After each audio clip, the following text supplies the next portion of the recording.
Bienvenue au Canada, un podcast et un site internet qui vous procure des informations et des interviews sur l'immigration et la vie au Canada. Salut à vous, aventuriers du Nouveau Monde! Emma Charlin au micro, auteure, accompagnatrice en mobilité internationale et podcasteuse. C'est l'épisode 46 du podcast et je l'enregistre en novembre 2024. Je parlerai aujourd'hui de ce qui est généralement couvert et non couvert par l'assurance maladie au Canada. Mais avant cela, j'ai quelques informations à vous partager. Dans beaucoup de villes au Canada, il existe des sites web dédiés aux urgences. Là où j'habite, à Hamilton en Ontario, le site s'appelle Hamilton Emergency Wait Times. Et je trouve le concept génial. Je vais vous expliquer pourquoi.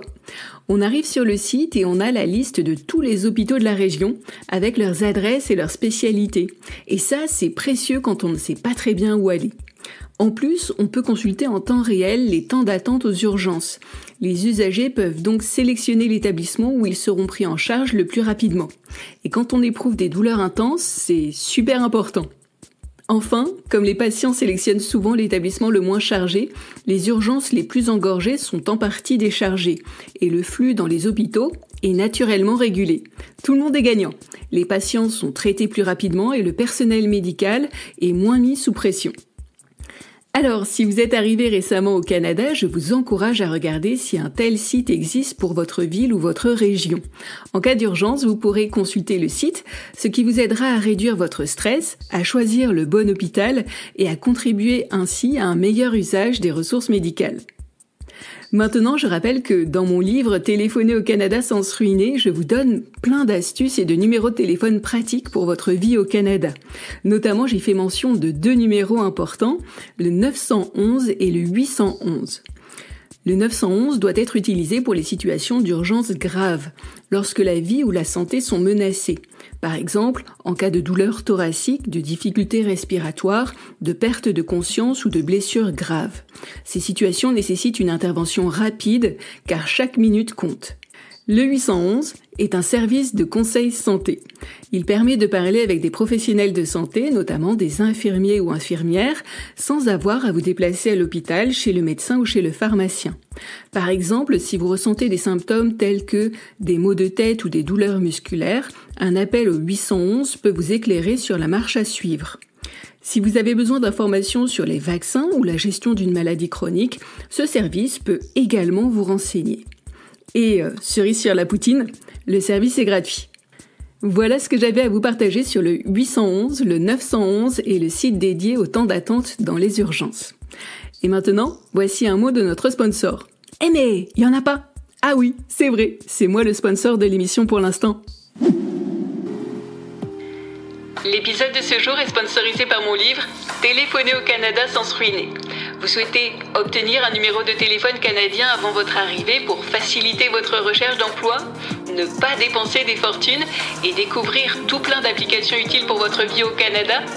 Alors lisez mon livre « Téléphoner au Canada sans se ruiner ».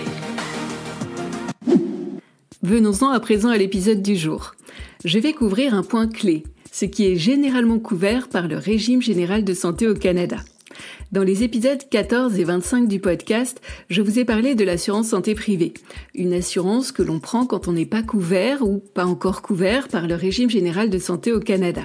Si vous n'avez pas écouté ces épisodes ou ne les avez plus en tête, n'hésitez pas à vous rafraîchir la mémoire. Éventuellement, laissez-leur un commentaire et des étoiles. Oui, je sais, je rabâche, c'est l'âge.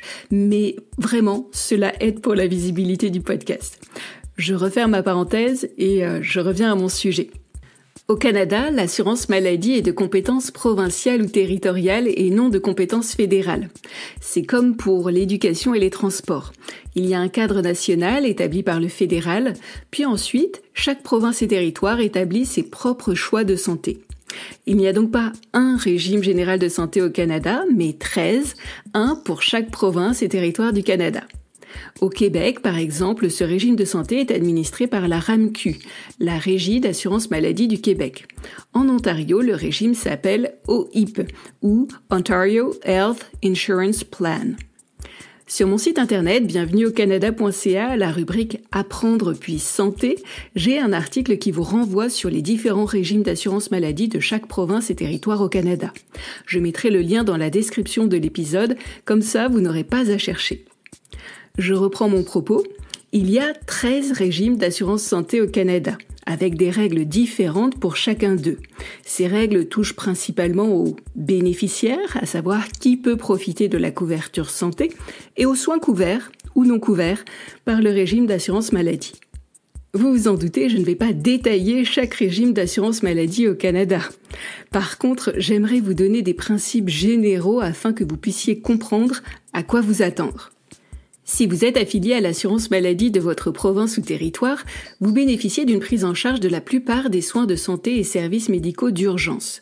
Cela inclut les rendez-vous chez le médecin ou aux cliniques sans rendez-vous, les rendez-vous auprès de certains spécialistes de santé, les suivis de grossesse et d'accouchement, les visites aux urgences, les séjours à l'hôpital, les opérations chirurgicales de première nécessité, ainsi que certains traitements, tests et analyses de laboratoire. D'autres soins peuvent également être pris en charge, mais ils ne le sont que pour certains. Les enfants, les personnes âgées ou encore les bénéficiaires d'aide sociale peuvent obtenir, sous condition, des prises en charge additionnelles chez le dentiste ou chez l'optométriste notamment. Faisons un premier bilan.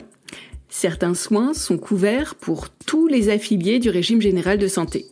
D'autres soins sont couverts pour une partie des affiliés seulement, les enfants, les personnes âgées et, sous certaines conditions, les bénéficiaires d'aide sociale.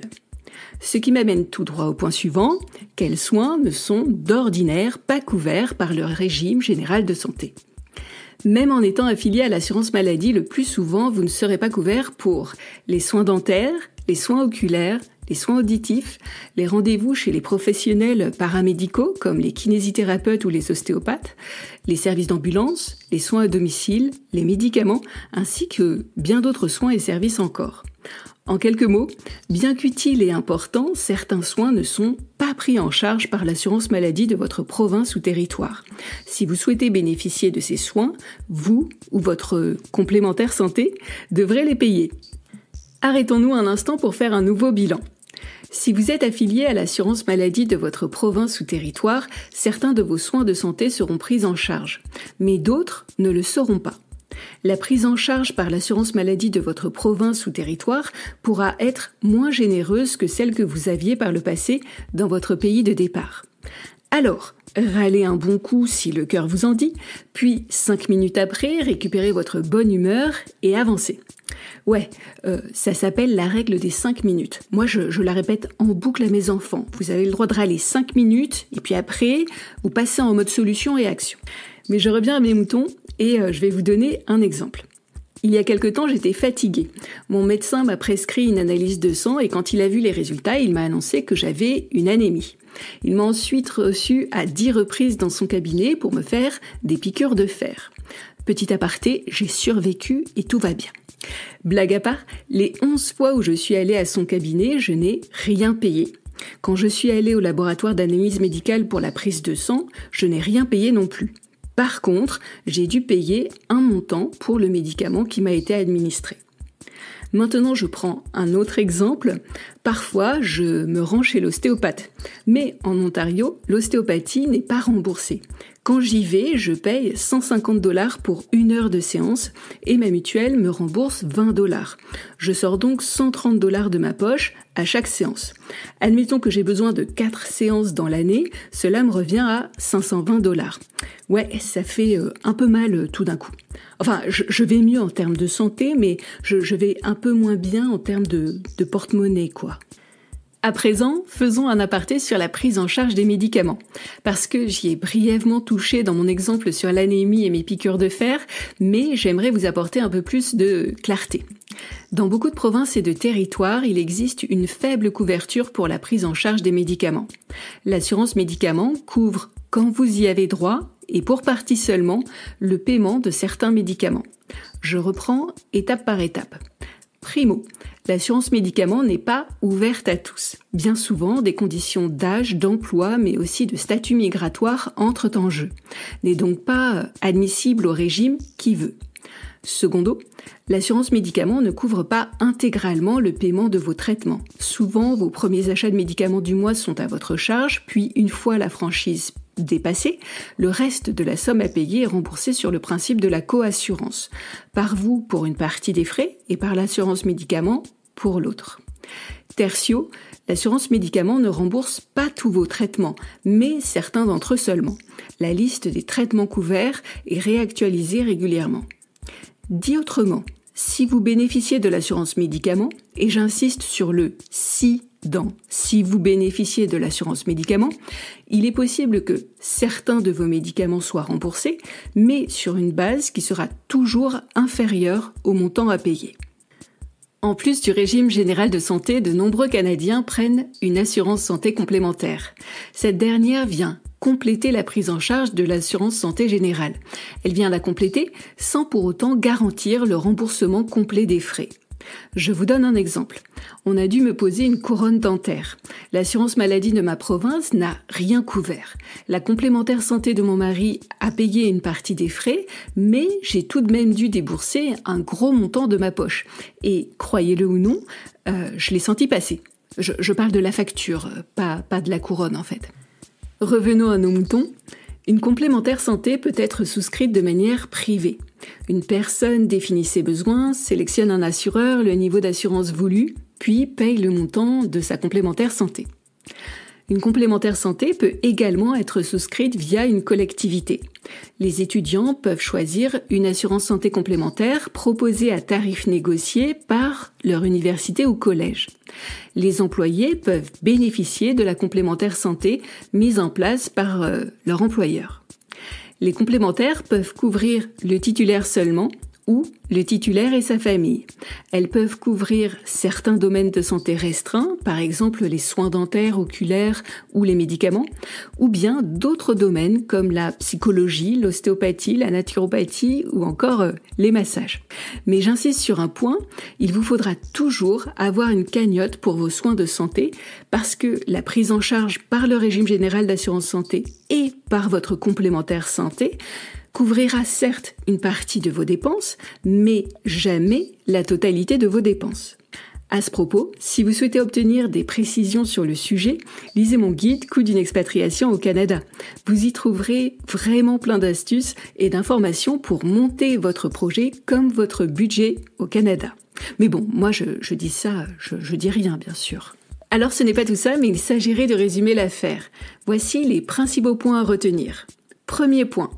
Si vous êtes affilié à l'assurance santé de votre province ou territoire, une grande partie de vos soins de santé seront pris en charge, mais tous ne le seront pas.